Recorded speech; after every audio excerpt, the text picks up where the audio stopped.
Hey, what is going on, everybody? This is WWE Down Under here, back with another review today, and this is Monday Night Raw here. I believe it was the 18th of June edition, 17th of June edition. Of course, I'm getting it all mixed up because it's Wednesday when I'm recording this here in Australia. Stupid time zones. 17th of June edition of Monday Night Raw just passed, and it was a good Raw. It was actually a good Raw. And let's not waste any time again, as per usual. Let's get straight into it. Let's not take up too much time of the video. Let's get straight into the review. So the show opened with Alberto Del Rio coming out in a bit more of a heelish manner. Well, I guess he was still trying to stay face, but once he cut that promo, he's an absolute heel. He was saying, the WWE Universe were backing him, then they've started going against him, chanting USA. He said it wasn't fair that Dolph Ziggler got to cash in Money in the Bank and steal the title from him. That's why he did what he did to Dolph at Payback. And this kind of ties in what I said in the Payback review, whereas I'm actually okay with where they're heading with this rivalry now. Anyway, CM Punk came out and interrupted Alberto Del Rio. Bit of a shocker there. And CM Punk came out with Paul Heyman. And, I think things got a little bit heated between the two. And Punk requested a match with Alberto Del Rio. And Heyman was trying to refuse on Punk's behalf, but CM Punk told him off. He said, just stop it, Paul. I want the match. So things were getting a bit heated there. And Vicky Guerrero came out and she announced the match. That was the main event. Alberto Del Rio versus CM Punk. That would be happening in the main event later tonight. Then backstage, CM Punk was actually talking to Paul Heyman again, and Punk said he does not want Paul Heyman ever by his side, being accompanied to the ring ever again. He's too much of a distraction. He nearly cost him at Payback, and he doesn't want him there ever again. So I guess you could say he said he's still a Paul Heyman guy, but no more Paul Heyman by CM Punk's side. Complete face turn, I think.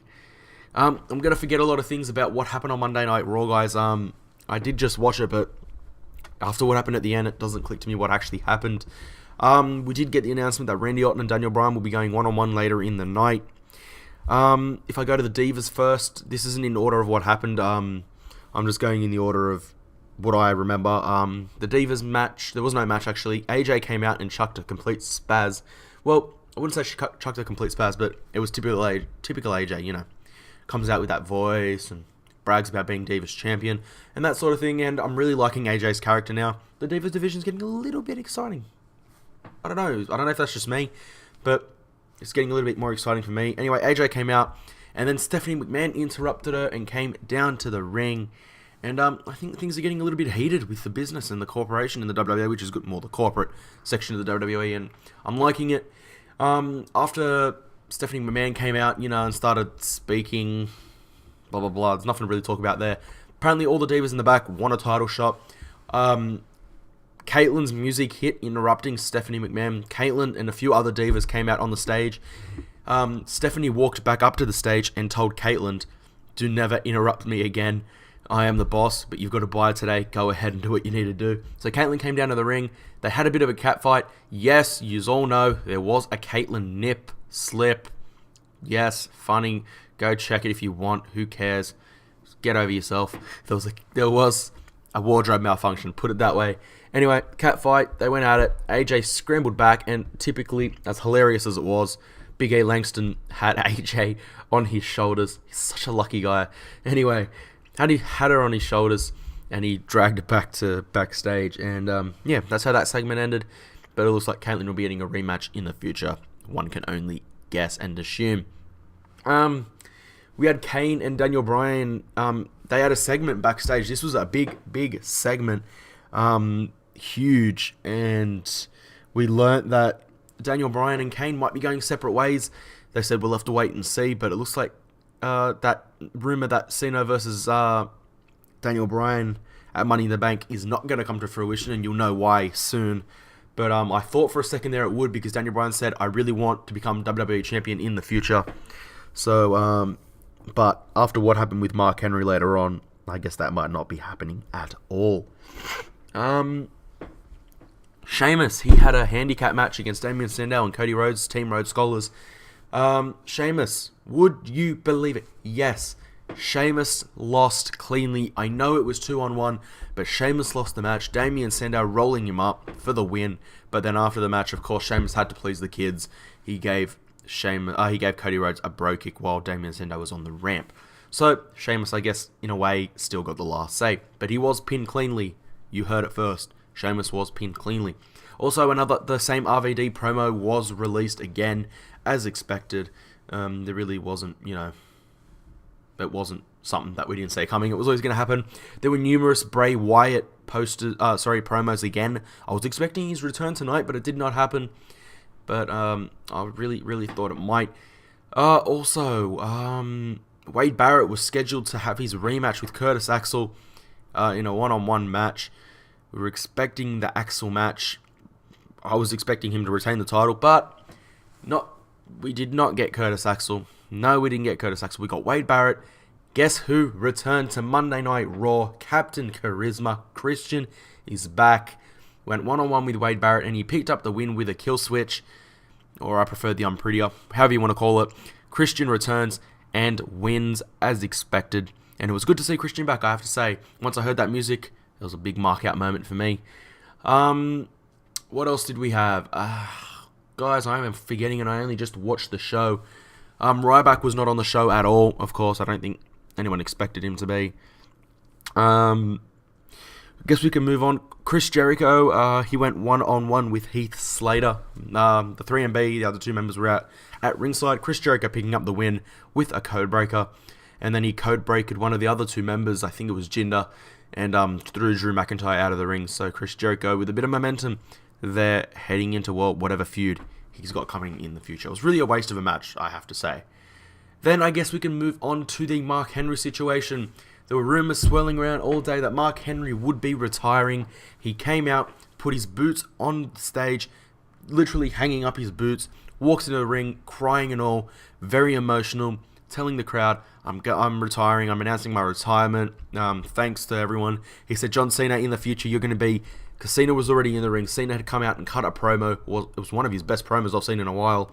Cena cut a promo. He was already in the ring. Anyway, Mark Henry said, Cena, you will be probably the greatest WWE Champion of all time. I have to agree. I know a lot of people don't like Cena the way he is, but you just can't argue with his success. It's just how it is. He will be the greatest, I reckon, eventually. You just can't argue it. It's too obvious. And good, I'm glad. I'm a Cena fan, but you just can't argue it. It's kind of obvious. It's clear. You can't argue it. He will be the best WWE Champion of all time. He's already had over 10 titles, and he's still young. Unless he decides to quit, of course. But anyway, Mark Henry started backing up Cena, saying he's so great. And then when they went to hug after the announcement, World's Strongest Slam to John Cena. Done. Feud starts. Mark Henry has an interview after the segment and says that it was all a hoax. It was a joke. He tricked us all. And now... Officially, Vicky Guerrero announced it will be happening at Money in the Bank. John Cena versus Mark Henry for the WWE title. Mark Henry wants that title. He doesn't want to retire without the WWE title. Of course, that's the one title he has never, ever won. Then moving on to the main event, Alberto Del Rio versus CM Punk. The match ends when CM Punk wins by countout. Del Rio says, I've had enough. Now, Dolph Ziggler was apparently not supposed to be on the show at all. Alberto Del Rio's on the stage, and he gets attacked by Dolph Ziggler. The crowd actually didn't react as well as I was hoping. It was decent, because Dolph Ziggler looks like he's going to be a face, but it was pretty good. He comes out and attacks him, and they head into the back. That leaves CM Punk in the ring. The Justin Roberts announces CM Punk is your winner, and then instead of CM Punk's music hitting, what hits? Brock Lesnar. Brock Lesnar's music hits, he comes out on the stage, shocks everywhere, didn't see it coming, makes his way down to the ring, grabs a microphone, and he looks like he's going to start talking, but what does he do? He gives CM Punk a massive F5, and what is going to happen from there? I don't know. It was intense. I cannot believe it still. I can't wait to see what they're going to do next week. This is one of the best Monday Night Raws in a long time, I thought, anyway. It was really intense. Brock Lesnar's back. RVD is coming back. The Shield is still as strong as ever. You can't say anything. Actually, that just brought it to me now. Randy Orton's match with Daniel Bryan. That only just clicked to me. How can I forget? They chose the stipulation. It was a no disqualification match. And, well, I can't really discuss it. The match ended in nothing. It was a no contest. Daniel Bryan, he hit his head on the wall, on the barricade, and I'm there to stop the match. And yeah, that match, I shouldn't have even spoke about it. There was nothing there. You know, it was a decent match, but, you know, the match didn't really end. Orton, I was expecting a heel turn again, but after the match, he helped Daniel Bryan up, gave him a hug, and, you know, walked off. So, strange ending to that one. But that is actually finally it for Monday Night Raw. I don't think I've forgotten anything else. Let's hope not anyway. Let me know in the comments below if I did forget anything. I'll probably go have a geezer now if I did. Bit unlucky. And my mind is a little bit wobbly. I got home at 3 a.m. last night. I went to this Australian national team Socceroos World Cup qualifier in front of 80,000 people. And we made it to Brazil with a goal in the 84th minute. I think it was the 84th minute. Crowd went off. We erupted. Oh my God. Best night I've had in a long time. Probably since WrestleMania 28. And when I went there, great night. Magnificent. And I'm still stuffed after that. I guess you can, you know, you can forgive me for forgetting a few things. And I apologize about that. So that's it for the Monday Night Raw review, guys. And I will see you guys, whatever the next video may be. I'll catch you guys then. Peace.